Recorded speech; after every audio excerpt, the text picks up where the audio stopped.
அறுவடையின் ஆண்டவராகிய இயேசு கிறிஸ்துவின் நாமத்தில் உங்கள் யாவருக்கும் என்னுடைய அன்பான வாழ்த்துக்கள்.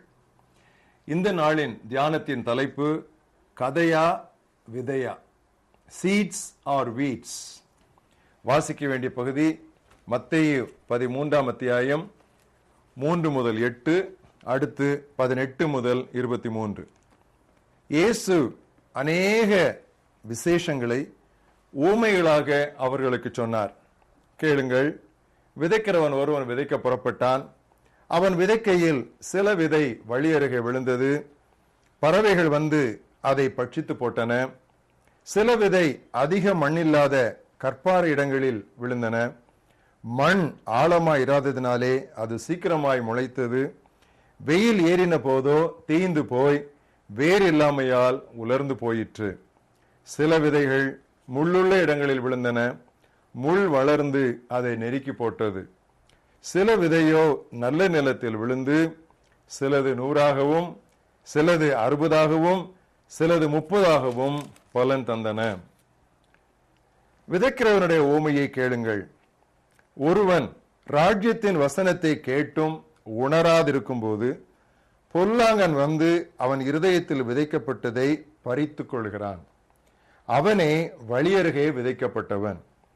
கற்பாறை இடங்களில் விதைக்கப்பட்டவன் வசனத்தை கேட்டு உடனே அதை சந்தோஷத்தோடு ஏற்றுக்கொள்கிறார். ஆகிலும் தனக்குள்ளே வேறு இல்லாதவனாய் கொஞ்ச காலம் மாத்திரம் நிலைத்திருப்பான். வசனத்தை நிமித்தம் உபத்திரவமும் துன்பமும் உண்டான உடனே இடறல் அடைவான். முள்ளுள்ள இடங்களில் விதைக்கப்பட்டவன் வசனத்தை கேட்கிறவனாயிருந்தும் உலக கவலையும் செல்வத்தின் மயக்கமும் வசனத்தை நெருக்கி போடுகிறதுனால் அவனும் பலனற்று போவான். நல்ல நிலத்தில் விதைக்கப்பட்டவனோ வசனத்தை கேட்கிறவனும் உணர்கிறவனுமாயிருந்து 100ஆகவும் 60ஆகவும் 30ஆகவும் பலன் தருவான் என்றார். இன்றைய மனப்பாட வசனம் 2 தீமோத்தேயு 4ஆம் அத்தியாயம் 2ஆம் வசனம். வாய்ப்பு கிடைத்தாலும் கிடைக்காவிட்டாலும் கருத்தாய் இறை வார்த்தையை அறிவி. Preach the word. Be ready in season and out of season. இன்று ஊழியங்கள் வெகுவாய் பெருகி இருந்தாலும் எதிர்பார்த்த அளவுக்கு ஆத்தும அறுவடை இல்லாதது அதற்குரிய காரணங்களை ஆராயும்படி நம்மை தூண்டுகிறது. பல காரணங்கள், அவற்றில் ஒரு சிலவற்றை இன்று கவனிப்போம். அறுவடை குறைவிற்கு ஒரு முக்கிய காரணம் தரமற்ற விதை. விதையின் தரம் விளைச்சலின் அளவை நிர்ணயிக்கும். விதைக்கிறனுடைய உவமையை விளக்குகையில் இயேசு விதையானது இறைவார்த்தை என்றார். இன்றைய பிரசங்கங்கள் பலவற்றில் நற்செய்தியின் சாராம்சம் குறைந்து சுத்த சுவிசேஷத்திற்கு பதிலாக கதைகளும் சொந்த அனுபவங்களுமே கூறப்படுகின்றன. எதிர்ப்பு நிறைந்த இடங்களில் நற்செய்தி அறிவிக்க மிஷனரிகள் செல்லும் பொழுது பலர் பயத்தினால் பலம் இழக்கின்றனர். சிலவேளை தங்களுக்கு கிடைத்த வரவேற்பில் மயங்கி இயேசு கிறிஸ்துதான் வழி என்று சொல்ல தைரியமின்றி இருப்போரும் உண்டு. கலாத்தியர் 1ஆம் அத்தியாயத்திலே அப்போஸ்தலனாகிய பவுல் இதை மிகவும் தெளிவாக குறிப்பிடுகிறார். 9ஆம் 10ஆம் வசனம்.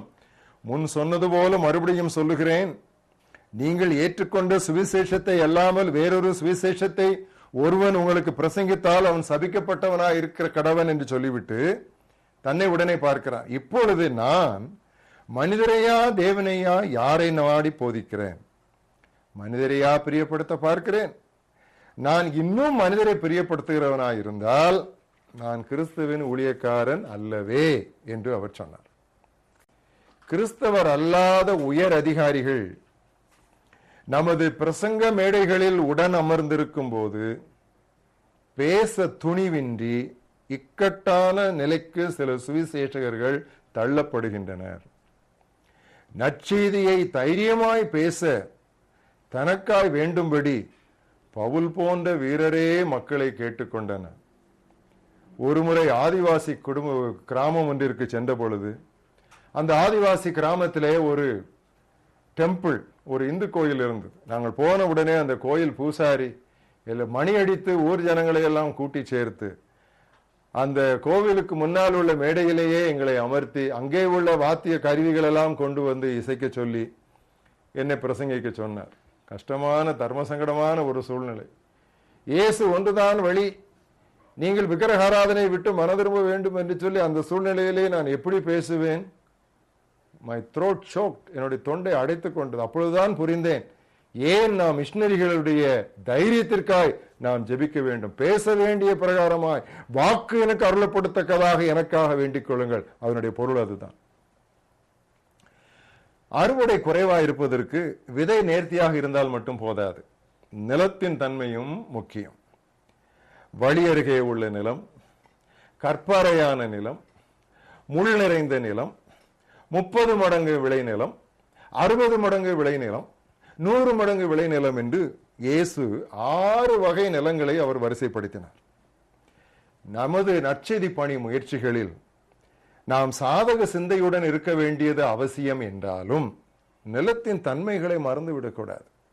எல்லா இடங்களிலும் ஒன்றுபோல் கனி கிடைக்கவில்லையே என்று நாம் சோர்ந்தும் போகக்கூடாது. ஆனால் ஒன்று முக்கியம், சபையானது பிந்திவிட்டது என்பதையும் நினைவிற்கொள்ள வேண்டும். ஒரு கிறிஸ்தவ மிஷனரியும் கால் வைக்கும் முன்னதாகவே தொலைதூர இடங்களுக்கு சாத்தான் தனது ஏஜென்ட்டுகளை, பிரதிநிதிகளை அனுப்பி வைத்து விட்டான். ஒரு ஆதிவாசி கிராமத்திலே பிசாசு பிடித்த ஒருவனுக்கு நாங்கள் ஜெபித்து அவனை பிசாசின் பிடியிலிருந்து விடுவித்த பொழுது அவன் கையிலே கட்டப்பட்டிருந்த ஒரு தாயிற்றை கலத்தி உள்ளே உள்ள தகரத்தை பிரித்து பார்த்த பொழுது அங்கே ஒரு சின்ன ஒரு ஓலையிலே 666 என்று எழுதப்பட்டிருந்தது. அவனிடத்தில் கேட்டோம், யாரு உனக்கு இதை கொடுத்தது என்று சொல்லி அவன் சொன்னான், ஒரு மாயவித்தைக்காரன் கொடுத்தான் என்று சொன்னான். 666 வேதத்திலிருந்து நாம் படித்திருக்கிறோம். ஒரு சுவிசேஷகன் போவதற்கு முன்பதாகவே எத்தனையோ ஆண்டுகளுக்கு முன்பதாக அந்த ஆதிவாசியின் தாயத்துக்குள்ளே 666 எழுதப்பட்ட ஓலை உள்ளே இருக்கிறது. நம்மை விட சாத்தான் மிகவும் வேகமாக வேலை செய்து நாம் அதிகம் பிந்திவிட்டோம் என்பதையும் நாம் மறந்துவிடக்கூடாது. ஏறக்குறைய முழு கிராமமும் சுவிசேஷத்தை ஏற்றுக்கொண்டதால் அன்றைய மிஷனரிகளால் நாசரேத் என்று பெயரிடப்பட்ட கிராமத்திலிருந்து நான் வருகிறேன். ஆனால் 4 கிலோமீட்டர் அதற்கு அடுத்த கிராமமாகிய ஆழ்வார் திருநகரி இன்று வரை இந்துக்களின் ஆதிக்கத்திலேயே இருந்து வருகிறது. கிறிஸ்துவின் மகிமையான சுவிசேஷத்தின் ஒளி அவிசுவாசிகளுக்கு பிரகாசியாதபடி இவ்வுலகின் அதிபதி அவருடைய மனதை குருடாக்கி விட்டான் என்ற பவுலின் வார்த்தைகளை நாம் நினைவில் கொள்வோம். பணிக்களங்களில் உள்ள லீதியார்களின் இருதயங்களை ஆண்டவர் திறக்கும்படி நாம் வேண்ட வேண்டும். நிலத்தின் தன்மைக்காய் ஜெபிக்கையில் பிரியமானவர்களே, நாம் எல்லாரும் விசுவாசத்தோடு உரிமை பாராட்ட வேண்டிய ஒரு திருவாக்கு சகரியா 4:7. மாபெரும் மலையே நீ எம்மாத்திரம், செருபாபேலுக்கும் முன் நீ சமபூமியாவாய். அருமையான ஐயா தந்தை பெர்க்மான்ஸ் அவர்கள் பாடிய ஒரு பாடலில் இருந்து ஒரு 3 வரிகளை நான் வாசிக்கிறேன். ஊரெல்லாம் செல்வேன், பறை சாற்றுவேன், உம் நாமம் உயர்த்திடுவேன், சாத்தான் கோட்டை தகர்த்திடுவேன். வாய்ப்பு கிடைத்தாலும் கிடைக்காவிட்டாலும் கருத்தாய் இறை வார்த்தையை அறிவி. மகாபெரிய தேவனே, எங்களை நம்பி உம்முடைய அறுவடை பணியிலே 11ஆம் மணி வேளையிலும் நீர் எங்களை சேர்த்து கொண்டதற்காக நாங்கள் உமக்கு நன்றி சொல்லுகிறோம். சபை ஏற்கனவே பிந்திவிட்டது, ஆனாலும் இன்னும் 1 மணி நேரம் உண்டு. அந்த 1 மணி நேரத்திற்குள்ளாக அறுவடையின் எஜமானாகிய உம்முடைய முகத்தை பார்த்து கொண்டு உம்முடைய வேகத்திற்கு ஏற்றாற்போல் நாங்கள் செயல்பட கர்த்தர் எங்களுக்கு ஒரு துரிதத்தை, ஒரு வேகத்தை, ஒரு விவேகத்தை நீர் தர வேண்டும் என்று நாங்கள் ஜெபிக்கிறோம். வாய்மூடி இராதபடி நிரம்ப விதைக்க எத்தனை பேருக்கு முடியுமோ அத்தனை பேருக்கும், சமயம் வாய்த்தாலும் வாய்க்காவிட்டாலும் உடைய திருவார்த்தையை அறிவிக்க எங்களுடைய உதடுகளை திறந்தருளும். அப்பொழுது எங்களுடைய வாய் உடைய புகழை அறிவிக்கும். கடினமான பகுதிகளிலே வேலை செய்து கொண்டிருக்கிற மிஷனரிகளுக்காக நாங்கள் ஜெபிக்கிறோம். 5 ஆண்டுகள் 6 ஆண்டுகள் வேலை செய்து 5 பேரை கூட திருச்சபையிலே சேர்க்க முடியாத சூழ்நிலையிலே இருக்கிற அவர்கள் எவ்வளவாய் தைரியம் இழந்து சோர்ந்து போயிருக்கிறார்கள். ஆனால் அவர்கள் உண்மையாய் உழைக்கிறார்கள். அப்படிப்பட்ட இடங்களிலே கர்த்தாவே, பலத்தினாலும் பராக்கிரமத்தினாலும் ஆகாத காரியத்தை உம்முடைய ஆவியினாலே நீர் கர்த்தாவே சாதித்து காட்ட வேண்டும் என்று நாங்கள் செபிக்கிறோம். இந்தியா முழுவதும் ஒரு பெருத்த ஆத்ம அறுவடை எங்களுடைய தலைமுறையிலே அதிகம் பிந்தி போகும் கர்த்தர் கட்டளையிட வேண்டும் என்று நாங்கள் செபிக்கிறோம்.